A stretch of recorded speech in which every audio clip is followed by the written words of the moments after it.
គុំញ៉ាំមីហិលនេះប្រហែលថ្ងៃហើយថ្ងៃនេះខ្ជិលធ្វើម្ហូបអញ្ចឹងក៏មកធ្វើមីហិលញ៉ាំហ្មងឃើញខ្ញុំចែកម្លែកពីរបៀបធ្វើម្ហូបរាល់ថ្ងៃនេះគិតថាខ្ញុំនឹងជាមនុស្សអាសាអីទៅតែប៉ុន្តែមិនមែនទេចេះខ្ជិលដូចតែគេដូចតែឯងដែរហ្នឹងបន្លែក៏ខ្ញុំមានប្រូកូលីមានស្ពៃក្តោបពណ៌ស្វាយផ្សិតម្ជុលជីនឹងខ្ញុំអត់ដាក់ទេតែទិញបន្លែហ្នឹងគេ free ឲ្យបន្តិចម្ទេសជាមួយនឹងប្រហិតទិញគេបានចកាហើយនឹងមីហិលកញ្ចប់នេះចង់ប្រើមកអីក៏បានផ្នែកសាច់គឺខ្ញុំមានបកាបន្តិចមានមឹកហើយជាមួយនឹងសាច់គោកំភួនស្រួយមិនថាមីស្រស់ធម្មតាឬក៏មីហិលទេដាក់សាច់កំភួនស្រួយទៅគឺឆ្ងាញ់ហ្មងបន្លែជាមួយនឹងសាច់ហ្នឹងគឺខ្ញុំយកទៅលាងទឹកឲ្យស្អាតហើយចិតបែបនេះស្ពៃក្តោបស្វាយហ្នឹងគឺខ្ញុំយកកវិតមកពីមកចិតស្ដើងស្រួលទេហើយសាច់គោនេះគឺខ្ញុំហាន់ស្ដើងដូចគ្នាប្រហិតអីយើងចង់ចិតម៉ូតមិនចិតអញ្ចឹងទៅបន្លែសាច់មានអស់ហើយចាប់ដើមមកធ្វើមីហិលញ៉ាំហ្មងដំបូងហ្នឹងគឺខ្ញុំត្រូវការឆ្នាំងមួយ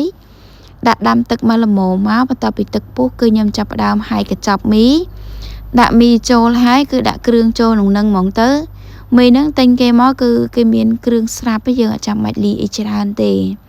ដាក់គ្រឿងមកកញ្ចប់ចូលហើយគេមានកញ្ចប់ម្ទេសរបស់គេបើសិនយើងជួយចិត្តហឹរខ្លាំងយើងដាក់ទាំងអស់ទៅ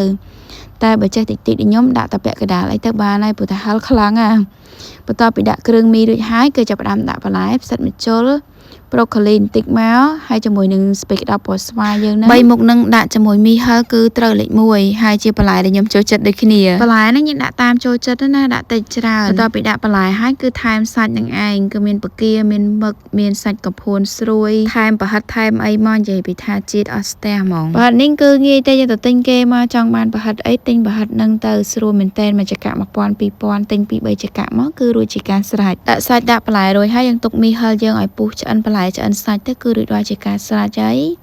និយាយពីថាបើកឆ្នាំងមកឡើងហុយហ្មងក្លិនឡើងឈ្ងុយ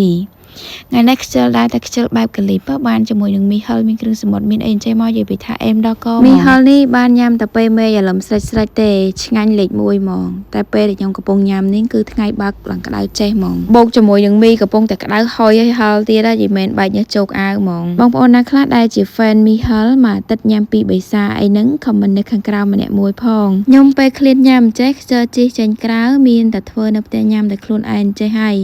ព្រោះថាពីផ្ទះខ្ញុំទៅកន្លែងលក់មីហ្នឹងក៏វាឆ្ងាយគួរសមដែរហើយខ្ញុំណែទៀតក៏ខ្ជិលជិះចេញក្រៅអញ្ចឹងមានតែធ្វើញ៉ាំនៅផ្ទះខ្លួនឯងហើយចំពោះបន្លែហើយនឹងសាច់អីហ្នឹងគឺយើងអាចឆិនឆាយតាមនៅផ្ទះយើងបានណាមានអីក៏យើងដាក់ហ្នឹងទៅមិនបាច់ចាំតែមានគ្រឿងសមុទ្របានឆ្ងាញ់ទេមីហិលនេះយើងដាក់តែសាច់គោដាក់តែបន្លែមួយមុខបន្តិចហ្នឹងគឺអាចញ៉ាំបានហើយស្រស់តែម្នាក់មួយចានហ្នឹងរួចមកពេលវីដេអូរបស់នេះខ្ញុំក៏បានមកដល់ទីបញ្ចប់អរគុណដែលបានចំណាយពេលវេលាតាមដានទស្សនាសម្រាប់សំណួរឬចម្ងល់អីបន្ថែមអាច comment នៅខាងក្រោមឬចង់ឲ្យខ្ញុំបង្ហាញពីមុខម្ហូបផ្សេងក៏អាច comment ផងដែរជួបគ្នានៅវីដេអូក្រោយៗជម្រាបលាបាយបាយ